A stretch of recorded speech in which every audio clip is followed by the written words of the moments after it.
Close the public hearing. Once the public hearing is closed, no other public comment will be taken unless in response to a specific question by a member of the board. The board will then make a motion to approve, deny, or postpone the request. In order for the request to pass, a minimum of 4 votes are needed.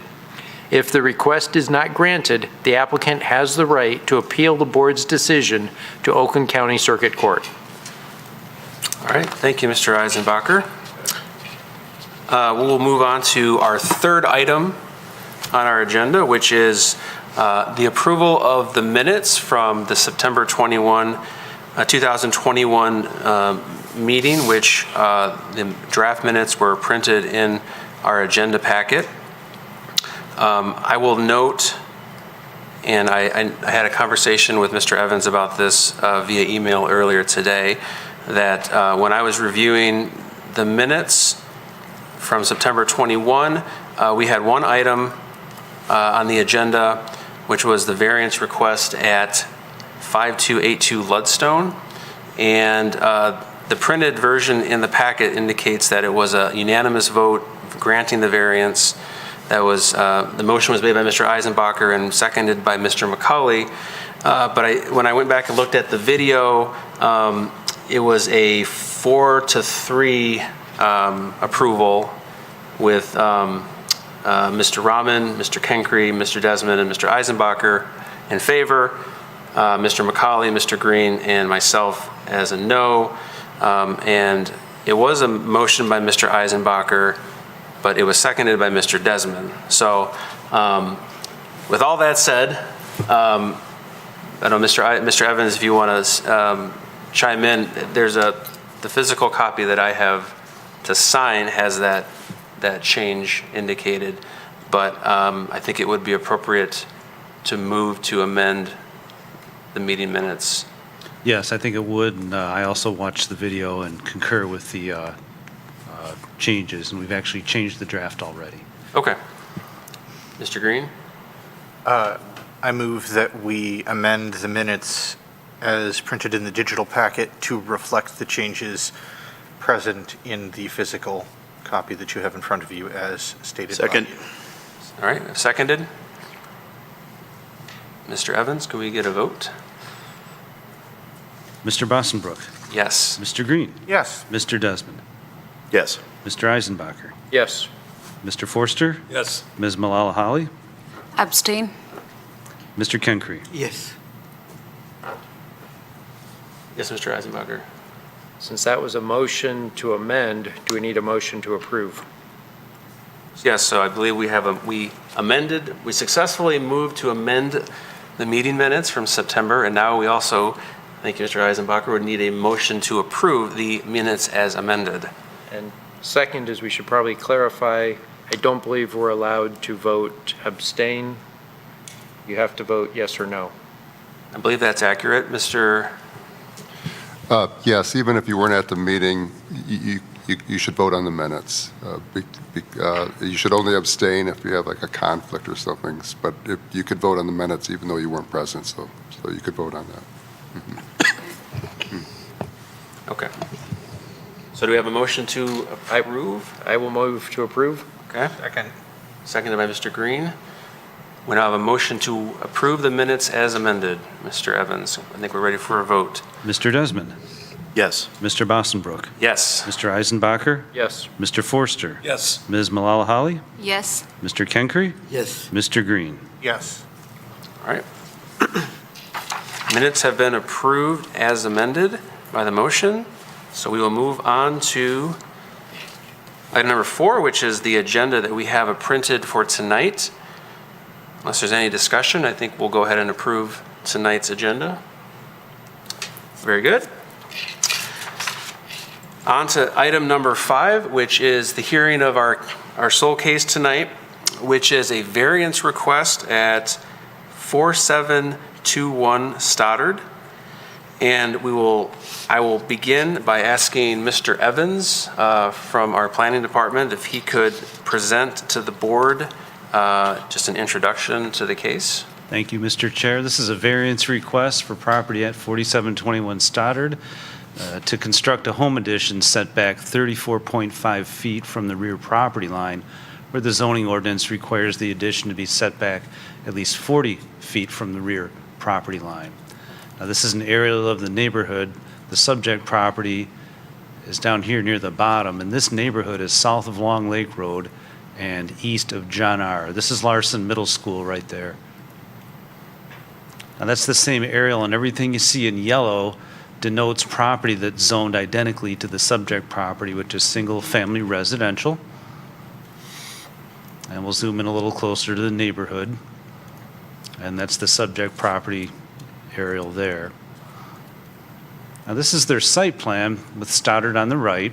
I've outlined the existing house in blue. This is the proposed addition that's outlined in red. And the rear property line is here, and this is where they need a setback variance. They need relief. This is the front elevation of the proposed sunroom structure, and they've superimposed kind of an outline as to where it would be connected to the house. So that concludes my presentation. I'll turn it over to the board for any questions. Are there any members of the board? Okay, Mr. Green, you have a question? Are there any other properties nearby that have a similar sort of jagged differentiation between the two rear points on their plot?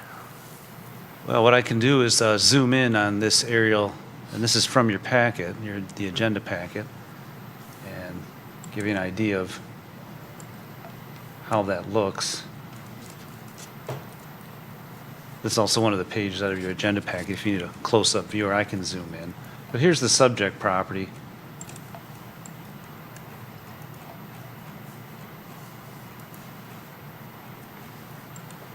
And follow-up, are there any variances for any of the other properties nearby?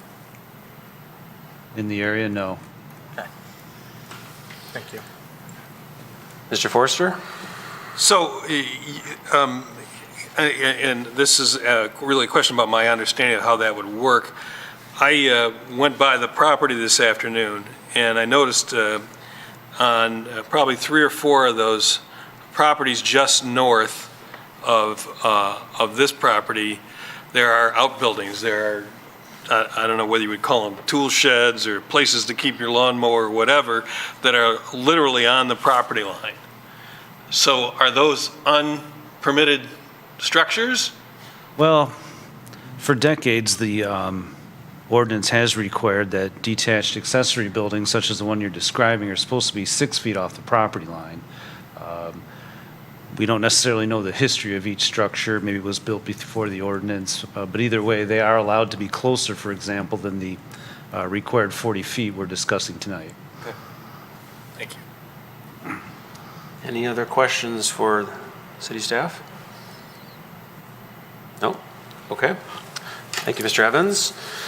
At this point, I would ask the petitioner or petitioners if they would like to come forward to the podium.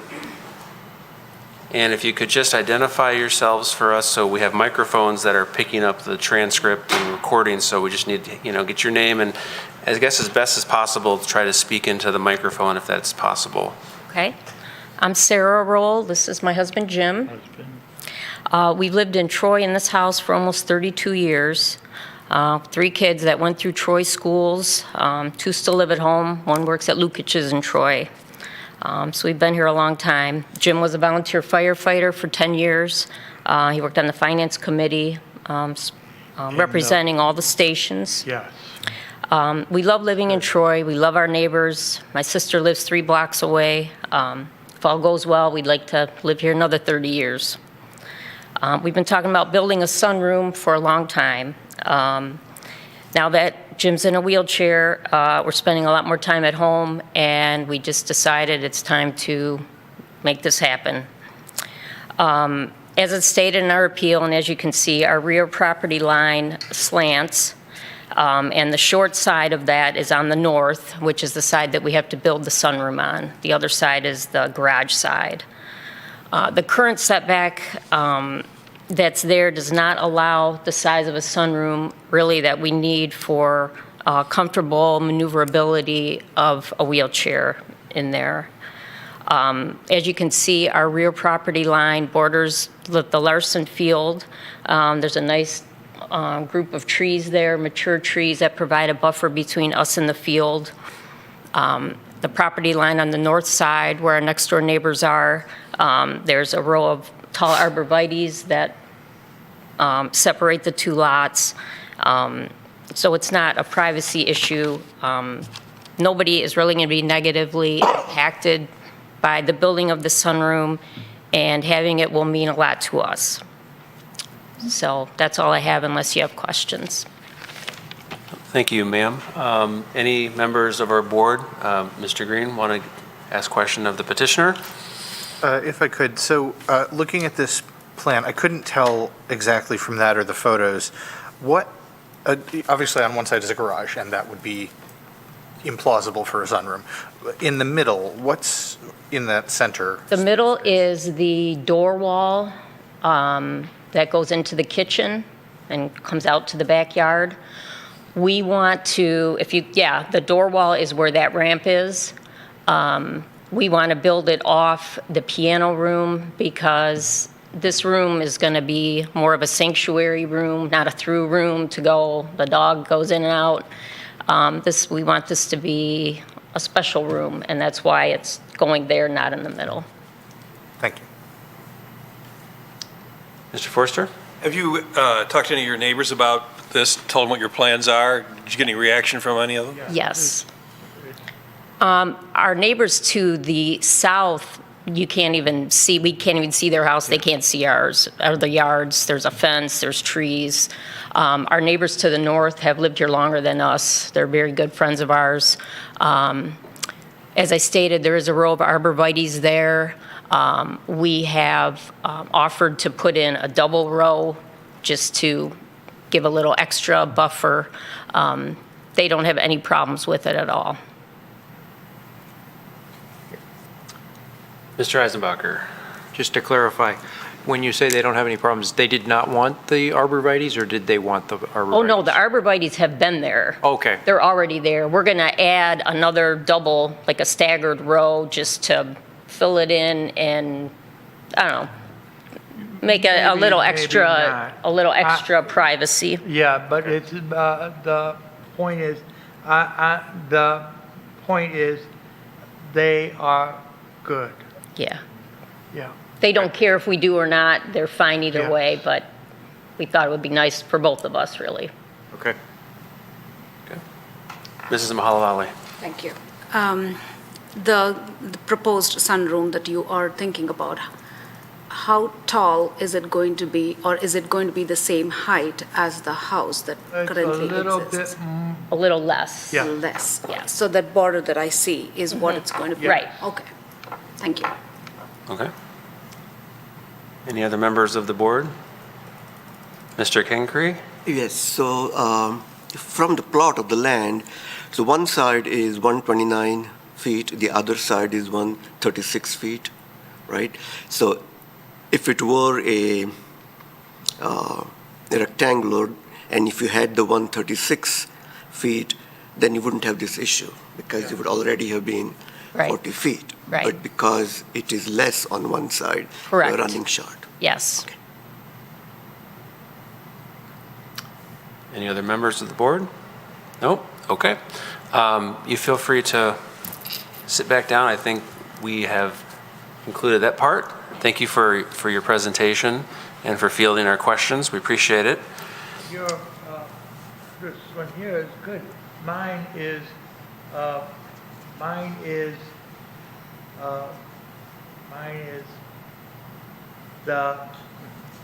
my mind is fine, but it's a lot of work. Mine is lawyer too. It's good. He was an attorney. Yeah. Gorgeous is what he's saying. Thank you very much. We appreciate it.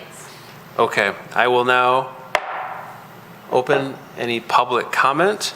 We do not have any letters or emails or correspondence to read on this matter, and I don't see anyone jumping up to the podium either, so I will close the public comment period on this. And at this point, we'll bring it back for discussion among members of the board about the motion to approve or deny, or any discussion. Any board member wish to be recognized? Mr. Green? I actually have a follow-up question for Mr. Evans. If you know, is the depth of the lots in the area closer to that 136 or the 129? Or is it like a split or varies very widely? I haven't looked at it that closely.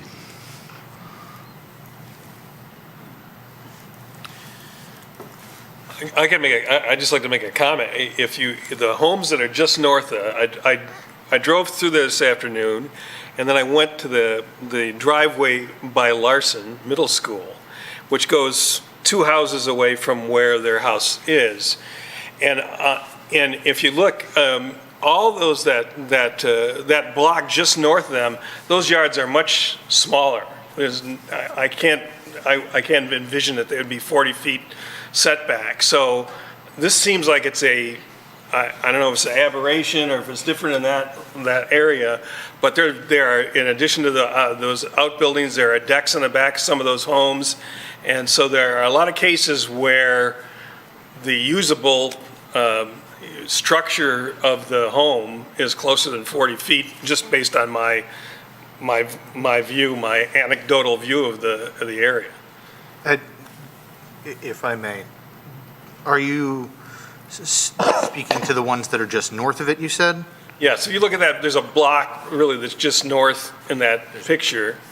There's a little, there's a dead-end road right there. That's a little dead-end road. And those homes in there's at least 2 or 3 outbuildings, and there's one place where there's a deck that had to be way closer than 40 feet to the property line. So it's not that different from what else is happening in other parts of the neighborhood. Gotcha. Whereas 2300 through 2398 off the curve, those appear to be deeper, although they are not, they're not situated next to it. That's it. Any other? Thank you, Mr. Forster. Anyone else wish to discuss?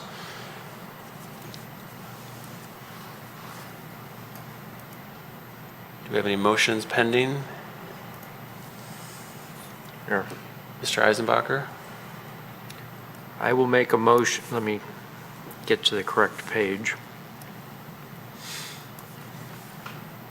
Zoomed out. I will make a motion to approve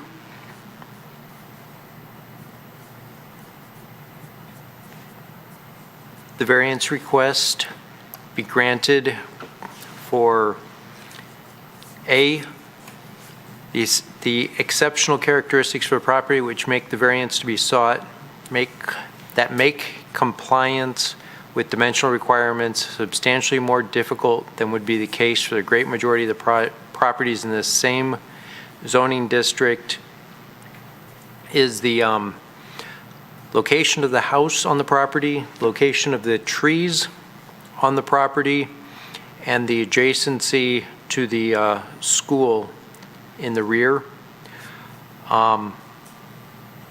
B, the characteristic that makes compliance with the dimensional requirements difficult is related to this premises. C, it's not of a personal nature. D, characteristics which make compliance with the dimensional requirements difficult was not created by the current or previous owner. And E, it does not is not harmful or alter the essential character of the area, as they outlined with the screening with the trees. In addition, the additional trees, along with the existing trees that screen it to the south, it does not, and many of the neighbors have sheds in their backyards and they utilize their backyards. It doesn't change the nature of this neighborhood. Second. Okay, we have the motion by Mr. Eisenbacher, seconded by Mr. Desmond. Is there any discussion on the motion? Just to Yes, Mr. clarify, Gingrey? it's a motion to approve. This is a motion to approve the variance request for the reasons that Mr. Eisenbacher outlined. Yes, Mr. Green? I would just like to note that the reference to the school being directly behind it is not applicable because it has to relate specifically to this lot. However, as it stands, I support this. Okay, thank you. If there's no further discussion, Mr. Evans, I think we are prepared to take a vote on the motion to approve. Mr. Eisenbacher, Yes. Mr. Forster, Yes. Mr. Bossenbrook, Yes. Ms. Malala Holly, Yes. Mr. Ken Yes. Mr. Green, Yes. Mr. Desmond. Yes. Variance request is approved. Thank you, gentlemen and ladies and gentlemen, for coming tonight. We appreciate your time and your presentation. All right, that concludes our hearing on 5A, which is our sole case tonight. So we will move on to item number 6, which are communications. Mr. Evans, do we have any communications? Just what is before you tonight, Just the just the publication. backup mail Right. that's before us? 3 months of them? 3 months worth of mail? Hopefully it's Okay. not dated. Okay, anything for number 7, miscellaneous business that anyone from the board would like to raise or discuss? Mr. I Desmond? will. I had a conversation with Mr. Mosny earlier today, and it's regarding the ethics item that we've signed tonight. I just want to go on record as stating item 1411, contained within that article, there is language that doesn't specifically illustrate the nature of contracts into which we can enter, and as it is worded, it is written in a way that doesn't specifically indicate with relation to city business. I appreciate that's the spirit and the intention of the item, and that's totally fine. I'm on board with that. But just in the language as it's written, it does not specifically indicate that, and I just want to go on record as saying that that's something that I notice, and I assume the goal was the spirit and doing things in the city's name, but that's not actually what's written in that agreement, so that's all. Thank you. Anybody else? Mr. Green? I'm not sure how many people this applies to, but I know at least in my case, I am going to, my tenure is ending. I will be going up for reapplication. Anybody else who's doing so, don't forget to submit the paperwork. That's it. I'm sorry, I missed the last part. Oh, so don't forget to submit the paperwork for that if you are intending to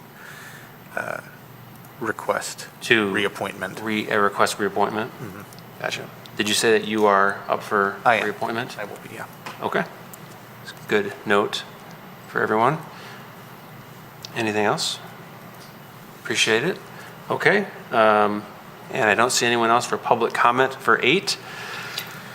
So we will move to number 9 and we'll adjourn our meeting and hopefully see you guys in March, depending upon business. We'll see.